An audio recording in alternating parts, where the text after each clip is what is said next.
વિદ્યાર્થી મિત્રો, આપણે ધોરણ 11 ની અંદર દાખલામાં આગળ વધીએ તો સ્વાધ્યાયનો છે ચોથો દાખલો. થિયરિટિકલ છે. શું છે જોઈએ. આ કથનને સ્પષ્ટ રીતે સમજો. કથન એટલે અમુક વિધાન આપેલા છે. એ વિધાન જે છે સ્પષ્ટ રીતે આપણે એને સમજાવવાનું છે. શું આપેલું છે? સરખામણી માટેના માનકોની સ્પષ્ટતા કર્યા વગર કોઈ પારિમાણિક રાશિ મોટી છે કે નાની છે તે કેવું અર્થહીન છે. કોઈ પણ સાથે સરખામણી કરો, બરાબર, તો એ પારિમાણિક રાશિ નાની છે કે મોટી છે એ તમે ડાયરેક્ટ ન કહી શકો. કેવી રીતના?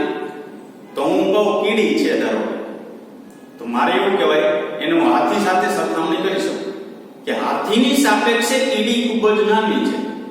પણ ખાલી કીડી હોય તો, બરાબર, તો ખાલી કીડી હોય તો હું કોઈની સાથે સાપેક્ષ શું કે નાના મોટું છે કહી શકું નહીં.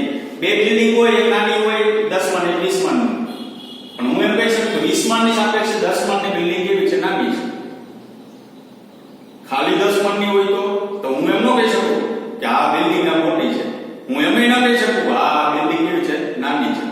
તમને પેલી લીટી શું હોય? સરખામણી માટેના માનકોની સ્પષ્ટતા કર્યા વગર કોઈ પારિમાણિક રાશિ નાની છે મોટી છે એ કેવું અર્થહીન છે. એનો કોઈ અર્થ નથી. કોકની સાથે સરખામણી કરો તો નાના મોટાની ખબર પડે. આ બાબતને ધ્યાનમાં રાખી નીચે આપેલા કથનોની જરૂરિયાત મુજબ કરી લો. આ બાબત ધ્યાનમાં રાખી નાના મોટા સાથે સરખામણી કરવાની. કોઈ પણ ઉદાહરણ હું અહીં લખું એવું ઉદાહરણ લખવું એવું ફરજિયાત નથી. સમજો બરાબર. હું જે ઉદાહરણ લખું છું તે ઉદાહરણ લખવા ફરજિયાત નથી. કોઈ પણ ઉદાહરણ તમે તમારી રીતના આપી શકો. બરાબર. પહેલું વિધાન આપેલું છે પરમાણુ ખૂબ જ નાના પદાર્થ છે. પરમાણુઓ ખૂબ જ નાના પદાર્થ છે. તો અમારે સરખામણી કરવી હોય તો હું એક વિચારું. શું વિચારું છું? ખાંડના સ્ફટિકની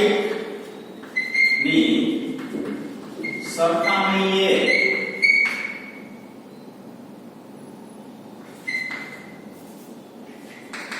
ખાંડના પરમાણુઓ ખૂબ જ સૂક્ષ્મ હોય છે.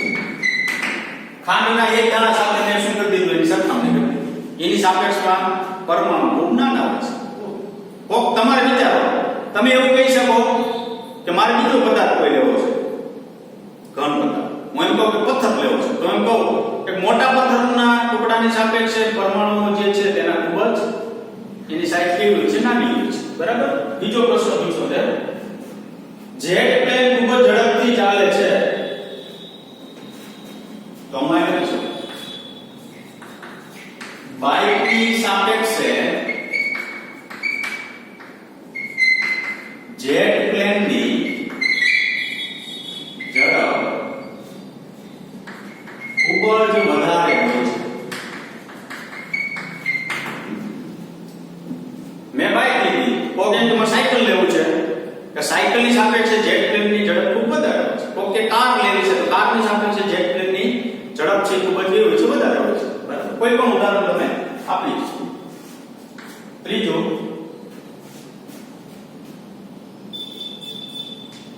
જુપિટરનું દળ ઘણું વધુ છે. જુપિટર એટલે ગ્રહ છે, તો જુપિટરનું દળ જે છે ઘણું વધુ છે. હું અહીં લખી શકું પૃથ્વીની સાપેક્ષે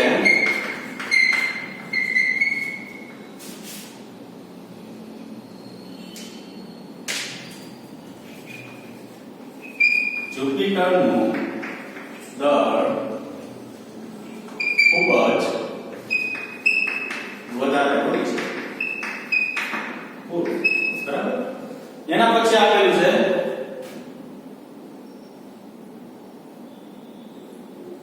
આ રૂમમાં રહેલી હવામાં અણુઓની સંખ્યા ખૂબ જ વધારે હોય છે. ધારો કે આ રૂમ છે આપણી પાસે ક્લાસરૂમ, તેમાં રહેલી હવાના અણુઓની સંખ્યા ખૂબ જ કેવી હોય છે? વધારે. હવે મારે એક સરખામણી કરવી હોય તો 1 મોલ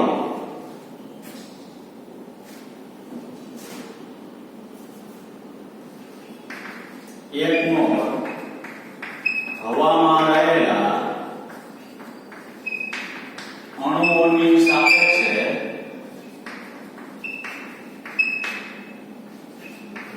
માં રહેલા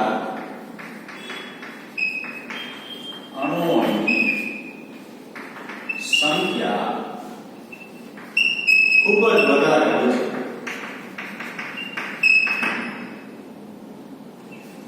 તમને જે અનુકૂળ આવે એ ઉદાહરણ તમે આપી શકો છો. ખ્યાલ આવ્યો? બરાબર. આગળ જઈએ. ઇલેક્ટ્રોન કરતા પ્રોટોન વધુ દળદાર છે.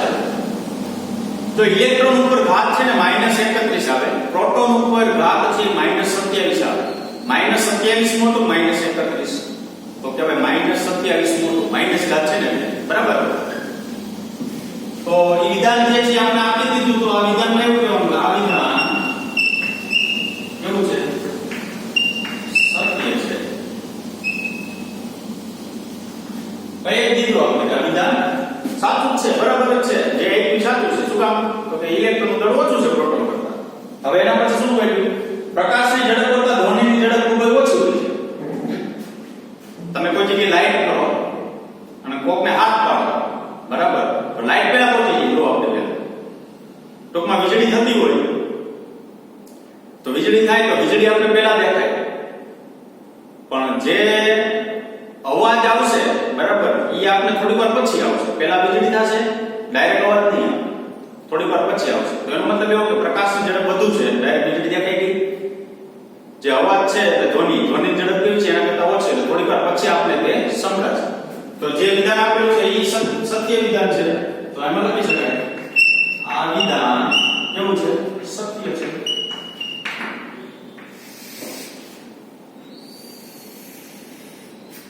પૂરું. આ વિધાન કેવું છે? સત્ય છે. બરાબર. હવે એના પછી આપણે જોઈએ તો દાખલો બહુ ઇન્ટેલિજન્ટ છે, બરાબર. ઇન્ટેલિજન્ટ દાખલો છે એનો મતલબ એવો કે તમે એવો ક્યારે વિચાર કરી જ ન શકો, બરાબર. વૈજ્ઞાનિક હોય તો એમાં પાછા પડે, આપણે હોય તો પાછા પડીએ, અને વિદ્યાર્થીઓ જે છે, બરાબર, એનો એ પ્રકારનો માઇન્ડ જે છે ક્યારે ચાલે જ નહીં, એવું આપણે ગોઠવી શકીએ. શું છે જોઈએ, બરાબર. આ શતાબ્દીના મહાન વૈજ્ઞાનિક ઈએમ ડિરાક ઇક્વેશન આવશે આપણે, બરાબર. આ શતાબ્દીના મહાન વૈજ્ઞાનિક, આ સદીના મહાન વૈજ્ઞાનિક છે ડિરાક. પ્રકૃતિના મૂળભૂત અચળાંકોના મૂલ્ય સાથે રમત રમીને આનંદ મેળવી રહ્યા છે. પ્રકૃતિના મૂળભૂત અચળાંક, એકમ નહીં, મૂળભૂત અચળાંક કોણ? તો અચળાંક એટલે ઇલેક્ટ્રોનનું દળ અચળ છે, એ અચળાંક છે. પ્રોટોનનું દળ અચળ છે, એ અચળાંક છે. ગુરુત્વાકર્ષણ સાર્વત્રિક અંતર અચળાંક કેપિટલ G, એ અચળ કહેવાય. એપ્સિલોન 0 શૂન્યાવકાશની પરમિએબિલિટી, એ તમારા 12મા ધોરણમાં આવશે, બરાબર. એ માધ્યમ માટે અને એના માટે ઉપયોગ થાય. એપ્સિલોન માધ્યમની પરમિએબિલિટી, એપ્સિલોન 0 શૂન્યાવકાશની પરમિએબિલિટી. C એટલે શૂન્યાવકાશનો પ્રકાશનો વેગ, E એટલે ઇલેક્ટ્રોનનો વિદ્યુતભાર. તો આ બધા અચળાંક છે, બરાબર. કે એની વેલ્યુ જે છે એ ક્યારેય બદલતી નથી. એની સાથે રમત રમી રહ્યા હતા, બધા અચળાંક સાથે રમત રમી રહ્યા હતા. શું રમત હતી? ત્યારે તેમાં એમને એક રોચક અવલોકન કર્યું, એક નવું અવલોકન કર્યું. શું અવલોકન કર્યું? પરમાણુય ભૌતિકના મૂળ અચળાંકો, પરમાણુય ભૌતિક, પરમાણુ માટેના જે ભૌતિક અચળાંક છે ક્યાં? જેમ કે ઇલેક્ટ્રોનનું દળ, પ્રોટોનનું દળ. મેં તમને હમણાં કીધું, ઇલેક્ટ્રોનનું દળ અને પ્રોટોનનું દળ. ગુરુત્વીય અચળાંક એટલે કેપિટલ G, ગુરુત્વ અચળાંક એટલે ગુરુત્વાકર્ષણ સાર્વત્રિક અચળાંક કેપિટલ G. પરથી તેમને માલુમ પડ્યું કે તે એવી સંખ્યા સુધી પહોંચી ગયા કે જેનું સમયનું પરિમાણ, એને અચળાંક અંશમાં, છેદમાં, ગુણાકારમાં, એટલે અંશમાં બધા ગુણાકારમાં એવા અચળાંક ગોઠવા, છેદમાં ગુણાકારમાં ગોઠવા, એ બે ઉપર નીચે ભાગાકારમાં થયા. એવા અચળાંકની ગોઠવણી કરી કે એનું પરિમાણ જે છે એ સમય હતો. પરિમાણ સમય ખબર કેમ પડે? તો કે તમારે શું કરવાનું? બધા અચળાંક છે એ બધા અચળાંક માટેના પારિમાણિક સૂત્ર મૂકી દેવાના. એ પારિમાણિક સૂત્ર મૂકી અને છેલ્લે જો ખાલી T1 વધે ને તો એ સૂત્ર સાચું, નહીતર એ સૂત્ર કેવું થશે? ખોટું, બરાબર. ધારો કે તમે ઉપર કંઈક મૂક્યા, ઇલેક્ટ્રોનનું દળ, પ્રોટોનનું દળ, છેદમાં મૂક્યું ઇલેક્ટ્રોનનો વિદ્યુતભાર, કેપિટલ G ગુરુત્વાકર્ષણ સાર્વત્રિક અચળાંક મૂક્યો, C મૂક્યું, બરાબર. હવે તમે જો ગોઠવવાની શરૂઆત કરો, બરાબર, તો તમારી પાસે કેટલો સમય વયો જાય એનો નક્કી જ નથી. કારણ કે તમે પહેલા શું કરો? ઉપર C મૂકી જવાબ મેળવો, તો જવાબ T1 નથી આવતો, એ ખોટો. પાછું છેદમાં મૂકો T1 નથી આવતું ખોટું. પછી તમે પાછો શું કરો સ્ક્વેર કરો તોય નથી આવતું ખોટું. એટલે તમે તમારી રીતના એ વિચારી શકો નહીં કે મારે આ ભૌતિક રાશિ અંશમાં મૂકવી કે છેદમાં મૂકવી. બરાબર? હું ક્યાં મૂકું બધી ભૌતિક રાશિ એવી રીતના મારે ગોઠવવાની કે એનું છેલ્લું પરિણામ શું આવવું જોઈએ T1 આવવું જોઈએ. આગળ જોઈએ જે સમયનું પરિમાણ ઉપયોગ કર્યું સાથે તે ખૂબ જ મોટી સંખ્યા હતી. જો એવું કીધું સમય તો હતો પણ એની સંખ્યા એટલે તો કે એ જે તમે અચળાંક લીધા ને એ બધાની વેલ્યુ મૂકો એની અંદર તો એ ખૂબ જ કેવી મળતી હતી મોટી મળતી હતી. જેનું માનવ વિશ્વમાં વર્તમાન અંદાજિત આયુષ્ય 15 અબજ વર્ષ ની નજીક હતું. જેનું આયુષ્ય એટલે તો કે જે જવાબ મળતો હતો ને એ 15 અબજ વર્ષની નજીક મળતો હતો. જે વિશ્વનું આયુષ્ય છે તે તો આયુષ્ય એટલે સમયમાં આવશે. બરાબર? એટલે એ જે જવાબ છે એ મળશે ને 15 અબજ વર્ષની આજુબાજુ મળશે. આ પુસ્તકમાં આપેલા મૂળભૂત અચળાંકોના આધારે પ્રયત્ન કરો કે આ સંખ્યા અથવા આવી જે કોઈ સંખ્યા કે જેનો તમે વિચાર કરો અને બનાવી શકો છો.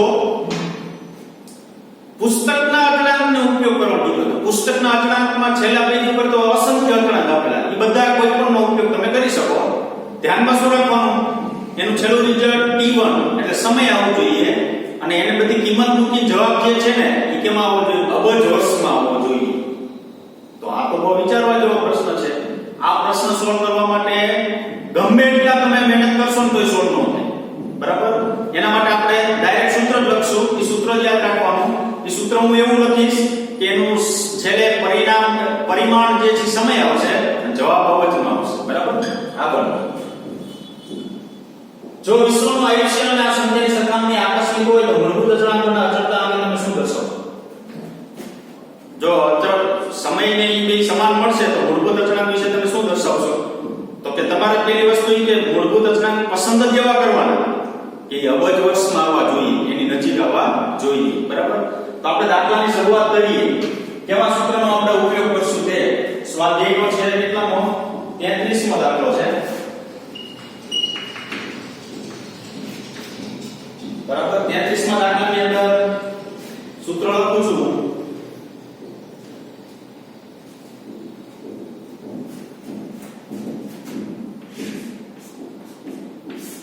स्मॉल d बराबर e square upon 4 by epsilon 0 whole square 1 upon mp m square c cube into capital G. આ સૂત્ર છે. આ સૂત્ર લખ્યું તો હવે જવાબ ડાયરેક્ટ સરળ થઈ જશે. શું કામ સરળ થઈ જશે? તો કે આની અંદર આપણે શું કીધું સૂત્ર ડાયરેક્ટ લખી દે. સૂત્ર તમારે યાદ રહેવું જોઈએ e સ્ક્વેર છે તો 4 pi epsilon 0 square whole square 1 upon mp m square c cube ને કેપિટલ છે. હવે આની અંદર તમે બધા પારિમાણિક સૂત્ર મૂકશો ને એટલે આનો જવાબ T1 આવશે. બરાબર? આપણે વધારે કઈ મહેનત કરવાની નથી. આ સૂત્ર જે લખ્યું ને એ સૂત્ર ધારો કે આપણે એવું ધારવાનું કે અમે આ રીતે બનાવી લખી લઈએ. બરાબર? બાકી તમે વિચાર કરશો ને ધારો કે mp ઉપર વહી જાય ને તો છેલ્લે સમય નહીં મળે. ધારો કે g ઉપર વહી જાય તો સમય નહીં મળે. તમને ખબર નથી કે આ શું મૂકવું. આ સ્ક્વેર કે ક્યુબ આપણે લેવું એવું તો આપણે મગજમાં આવે જ નહીં ક્યારે. આપણે ખાલી ભૌતિક રાશિ ગોઠવા રાખે. બરાબર? તો આ વસ્તુ શક્ય નથી આપણે રીતના આપણે ગોઠવવા માટે. એટલે આ સૂત્ર યાદ રાખવાનું. સૂત્રની અંદર ડાયરેક્ટ શું મૂકી દેવાની છે કિંમત મૂકવાની છે. તો પહેલા આપણે ઇન્ટ્રોડક્શન આપી દઈએ બધાને. ઇન્ટ્રોડક્શન આપીએ તો સૌપ્રથમ શું આપેલું છે E આપેલું છે. તો E એટલે શું કહેવાય? ઇલેક્ટ્રોનનો વિદ્યુતભાર. ઇલેક્ટ્રોનનો વિદ્યુતભાર કેટલો 1.6 10⁻⁻⁹ કુલમ. ચાલો આ E. બરાબર? હવે આગળ જઈએ તો એપ્સિલોન 0 એટલે તો એપ્સિલોન 0 કરતા તો સોરી એપ્સિલોન 0 એટલે શું? તો કે શૂન્ય અવકાશની permittivity આ બારના વર્ગમાં આવશે. આની ચિંતા નથી કરવાની. બરાબર? 8.89 × 10⁻12 newton metre square by kilogram sorry coulomb square. આનો એકમ છે યાદ રાખજો newton metre square by coulomb square. હવે આગળ જાઓ એટલે mp પ્રોટોનનું દળ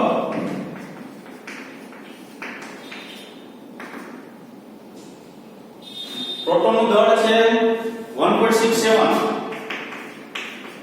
10⁻⁻27 કિલો. આગળ જાવ એટલે ઇલેક્ટ્રોનનું દળ 9.1 × 10⁻31 કિલોગ્રામ. હજી આગળ જાવ એટલે કોણ આપેલું છે સી શૂન્ય અવકાશમાં પ્રકાશની ઝડપ 3 × 10⁻8 મીટર પ્રતિ સેકન્ડ. આગળ જાવ કેપિટલ જી ગુરુત્વાકર્ષણનો સાર્વત્રિક અચળાંક 6.67 × 10⁻11 6.67 × 10⁻11 newton metre square by kilogram. ચાલો આવો ઓફેક્ટ છે. શું કીધું તો કે સમય મેળવવા માટે આ સૂત્ર આપણે આવડવું જોઈએ, બરાબર? કારણ કે તમને એવું કીધું કે લાસ્ટમાં સમયનું બે વસ્તુ ધ્યાનમાં રાખવાની. લાસ્ટમાં સમયનું પરિમાણ મળવું જોઈએ. પરિમાણ એટલે સમયનું પારિમાણિક સૂત્ર મળવું જોઈએ અને છેલ્લે શું મળવું જોઈએ? અબજમાં જવાબ મળવો જોઈએ. ઈ બેની કમ્પેરીઝન કરવા માટે આ સૂત્રનો ઉપયોગ થશે. આપણે આપણી રીતના એ કરી શકીએ નહીં. તો કિંમત મૂકી, આ બધી કિંમત છે એ આમાં મૂકી દો એટલે અબજમાં જવાબ આવશે. હવે સમયનું પરિમાણ છે કે નહીં ખરેખર ચેક કરવા માટે હવે આપણે આગળ જોઈએ. તો આ p જે છે એની અંદર સાદુરૂપ આપો તો આ e ને શું થાય? 4 છેદમાં ઘાત છે 4 નો સ્ક્વેર એટલે 16 પાઈ સ્ક્વેર પાઈ નો સ્ક્વેર છે. આ થાય એપ્સિલોન 0 નો સ્ક્વેર, આનું ઉપર સ્ક્વેર છે. આ થશે mp, આ થશે me એનો સ્ક્વેર c³ અને કેપિટલ G આવું થશે. કારણ કે પારિમાણિક સૂત્ર આપણે મૂકવા છે તો બધા પારિમાણિક સૂત્ર મૂકવા હોય તો બધાને આપણે શું મૂકવી પડે? કિંમત મૂકવી પડશે, બરાબર? ચાલો બધાને પારિમાણિક સૂત્ર મૂકું છું. ન પારિમાણિક સૂત્ર હું ડાયરેક્ટ અહીં લખું છું. કેવી રીતના આવે તમારે જોવું હોય તો આ બધાને એકમ મેળવેલા છે, એના પારિમાણિક સૂત્ર મૂકતા જાઓ. ચાલો E એટલે શું છે? વિદ્યુતભાર છે. જો ઇલેક્ટ્રોનનો વિદ્યુતભાર એટલે કુલમ કીધું હતું તો કુલમ માટે પારિમાણિક સૂત્ર શું થાય? A1T એની 4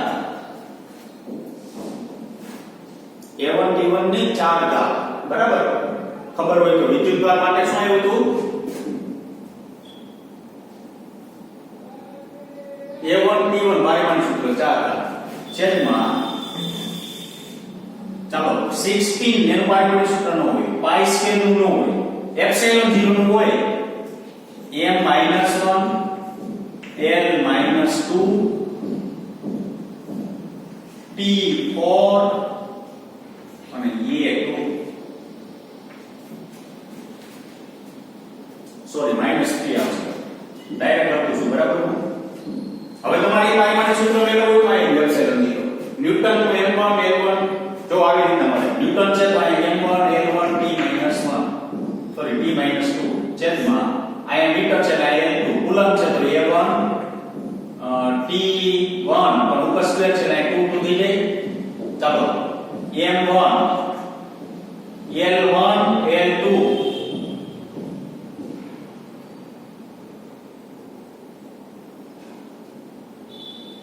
એટલે l3 m1 l1 t-2 l2 a2 t2 ઉપર એ minute m1 l3 t-4 a-2 ને પ્લસ 3 આવશે, બરાબર? ધ્યાન રાખો પ્લસ માઈનસ માં ફેર ન પડવો જોઈએ. આ -4 પછી એક મિસ્ટેક છે એકમમાં newton metre square by coulomb square epsilon 0 -4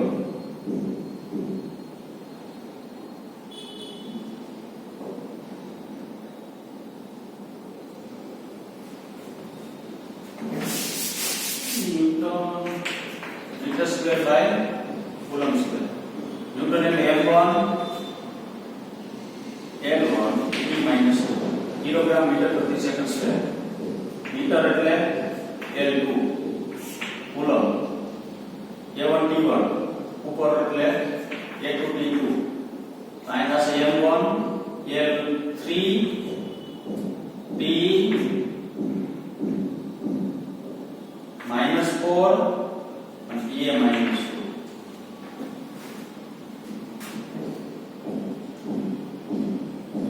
આમાં થોડું ધ્યાન રાખજો ભાઈ, બરાબર? નહીંતર આમાં મિસ્ટેક થવાની શક્યતા સૌથી વધુ. 1 3 -4 અને -2. હાલો રેડી, આવું છે.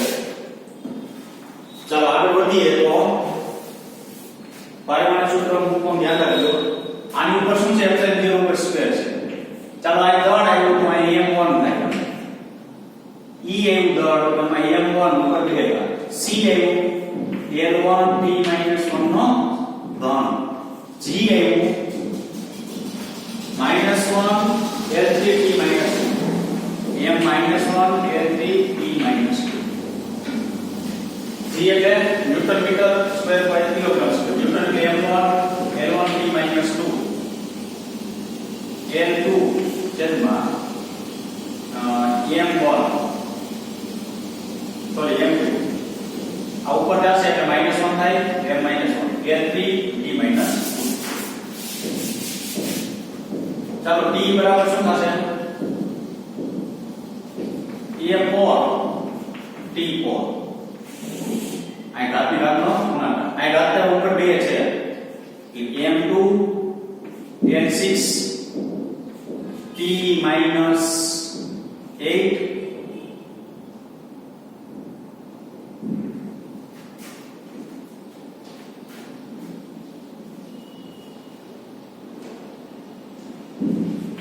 -4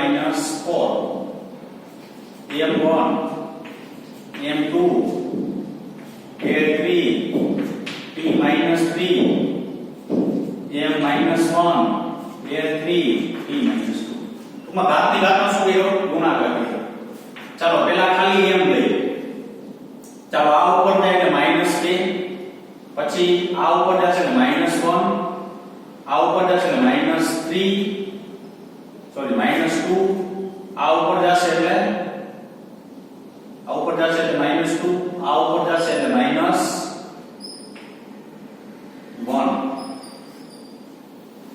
બરાબર? m ઉપર આ ઉપર જાય -2, આ ઉપર જશે એટલે -2, આ ઉપર જશે એટલે +1.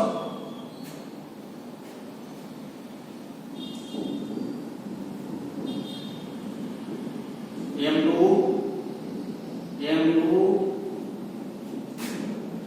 ટૂંકમાં આ ઘાત 2 3 4 5 એક લોચો છે. આમાં એપ્સિલોન 0 નું પારિમાણિક સૂત્રમાં લોચો છે. એક મિનિટ. f બરાબર 1/4 એપ્સિલોન 0 q1 સ્ક્વેર. તો એપ્સિલોન 0 કરતા કરી coulomb square plus newton metre. હા, અહીંયા આપણે છે ને વિદ્યાર્થી મિત્રો ખાસ ધ્યાન રાખજો. અહીંયા એક ફોટો લખાઈ ગયો છે, બરાબર?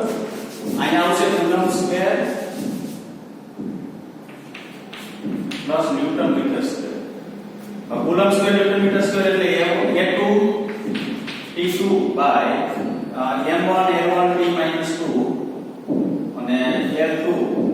ચાલો m ઉપર એટલે -1 L2 ને L -3 T4. આ -2 ઉપર જે 4 ને A2.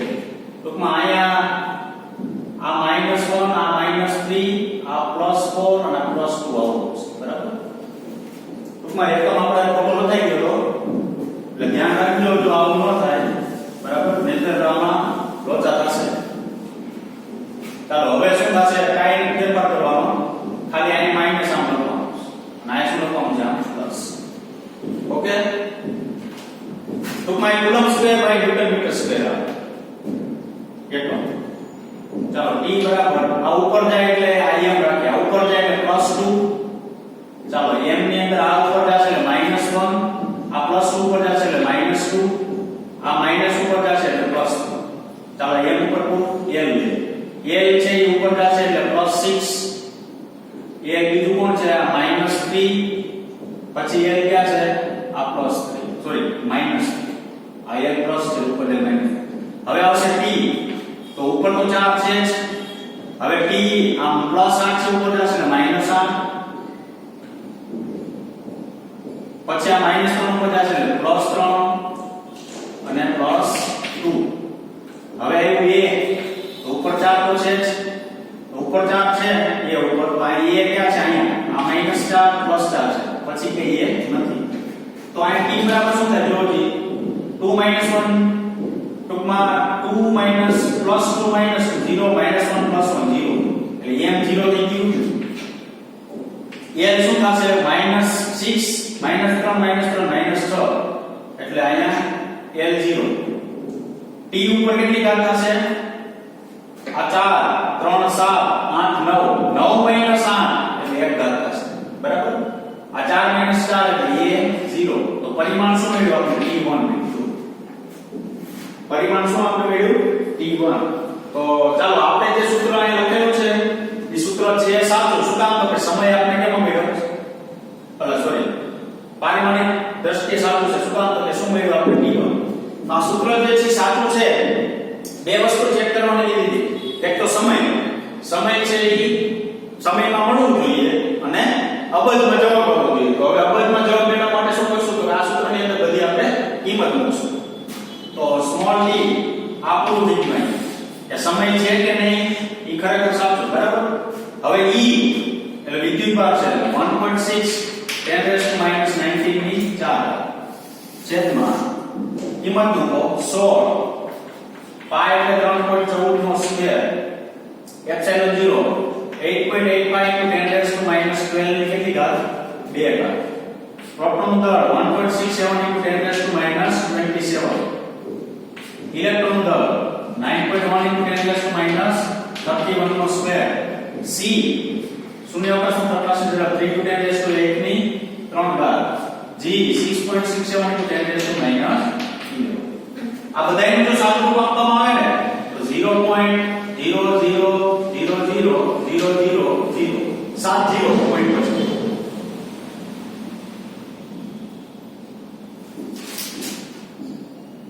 20 34 10 ની 24 ઘાત છે આટલો સેકન્ડમાં જવાબ આવશે કારણ કે t છે એ કેમ આવશે સેકન્ડમાં બરાબર હવે મારે 2 પછી પોઈન્ટ લેવો છે તો 2.034 × 10⁻16 ઘાત સેકન્ડ શું કામ 0.0 પછી 2 એટલે 2 વેલ્યુ એનાથી મોટી થાય એટલે આમ પોઈન્ટ ખસેડો ને વેલ્યુ વધે 1 2 3 4 5 6 7 8 બરાબર એટલે 2 પછી પોઈન્ટ મૂકો ને એટલે 8 પોઈન્ટ આમ લઈશું તો વેલ્યુ વધી તો ઘાત સામે 8 કેટલી થાય ઘટે 24 માંથી 8 કાઢો કેટલી વધે 100 આ સેકન્ડમાં મળે છે વર્ષમાં મેળવવું હોય તો 2.034 × 10⁻16 ઘાત છેદમાં 365 × 24 × 36 આ કેમાં પડી ગયું યરમાં પડી ગયું અને t બરાબર કેટલો જવાબ આવશે 6.44 × 10⁸8 ઘાત વર્ષ 6.44 × 10⁸8 ઘાત વર્ષ 9 મીંડા હોય બિલિયન યર કીધું બરાબર કાઉન્સની અંદર આપેલું છે અબજ વર્ષ અબજ એટલે બિલિયન તો 9 મીંડા હોય તો 9 મીંડા કરવો હોય તો વેલ્યુ ઘટો ના ઘાત વધી જાય 0.644 × 10⁹ ઘાત વર્ષ તો આપણે એવું કહેવાય કે જે બે વસ્તુ માંગી લીધી રકમ ફરીથી વાંચી લો શતાબ્દીના માનવીની પ્રાકૃતિક અવકાશોની સાથે રમત રમીને આનંદ મેળવી રહ્યા હતા તેમાં એમને એક રોચક અવલોકન કર્યું પરમાણ્વીય ભૌતિક દળોનો આ બધાનો ઉપયોગ કરવાનો છે તે એવી સંખ્યા સુધી પહોંચી ગયા કે જેનું પરિમાણ સમય હતું કારણ કે સમય જવાબ મળે પછી શું કીધું તે ખૂબ જ મોટી સંખ્યા હતી જેનું માન વિશ્વનું વર્તમાન અંદાજિત આયુષ્ય 15 અબજ વર્ષની આજુબાજુ હતું 15 અબજ વર્ષની આ તો 10⁻9 ની અબજ વર્ષ એવું લખી શકો અને પછી શું કીધું આ પુસ્તકની અંદર અચળાંકો જેટલા છે એનો ઉપયોગ કરીને તો આ બધા અચળાંકનો આપણે શું કર્યું ઉપયોગ જો હવે વિચાર કરો તમે તમારી રીતના સૂત્ર બનાવતા હોય તો તમને પહેલી વસ્તુ તો ટ્યુનિંગ ન થાય ને 4 ઘાત લેવી 2 ઘાત લેવી 3 ઘાત તમે તમારી રીતના અચળાંક લખો. હવે કોક ઉપર લખે અચળાંક, કોક ક્યાં લખે નીચે. હવે ધારો કે m ની ઉપર લખું તો સમય ન મળે. આટલું યાદ રાખજો. આટલી મિસ્ટેક ને લીધે આપણે જવાબ પ્રાપ્ત થતો નથી. આ તો એક મિસ્ટેક હતી તો આપણે કેટલું કરવું પડ્યું. આ ધ્યાન રાખજો, coulomb square by newton metre square. મેં લખી નાખ્યું newton metre square by coulomb square, બરાબર? એટલે ઊંધું થાય તો અહીંયા જવાબ આવતો નહોતો, બરાબર? તો વિદ્યાર્થી મિત્રો બરાબર ધ્યાન રાખજો. આની અંદર દાખલાની અંદર ભૂલ થવી ન જોઈએ. તમારે શું કરવાનું, આ સૂત્ર યાદ રાખવાનું, આ બધી વેલ્યુ યાદ હોવી જોઈએ, કિંમત મૂકવાની, જવાબ મેળવવાનો, બરાબર? તો અહીં સુધી રાખશું આપણે. Thank you very much.